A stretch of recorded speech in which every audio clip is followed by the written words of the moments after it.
నందీశ్వరుని యొక్క అనుమతి లేకుండా శివాలయంలో శివదర్శనం చేశారనుకోండి, దాన్ని శంకరుడు అంగీకరించాడు. ఎందుచేత అంటే శివదర్శనాన్ని ఇవ్వడానికి మొట్టమొదట ఎవరు అనుగ్రహించాలి అంటే నందీశ్వరుడు అనుగ్రహించాలి.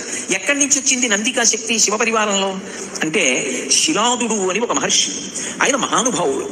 ఆయనకి ఒకప్పుడు ఒక విచిత్రమైనటువంటి కోరిక కలిగింది, నాకు ఒక కుమారుడు కలగాలి, కానీ అందరు పిల్లలు పుట్టినట్టే భార్య యొక్క సహాయము వలన నా తేజస్సు నా భార్య యొక్క శోణితము కలిసి నా భార్య యందు పిండముగా రూపుదిద్దుకొని ఏదో కొన్ని నెలలు ఆమె గర్భము ధరించిన తరువాత బయటికి వచ్చేటటువంటి శిశువు కాదు, అయోనిజుడు కావాలి.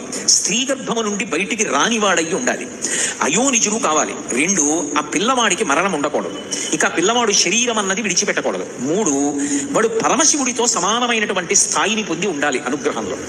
వాడు ఆజ్ఞాపించడంలో కానీ అనుగ్రహించడంలో కానీ రూపంలో కానీ ముమ్మూర్తుల శంకరుడు ఎలా ఉంటాడో అలా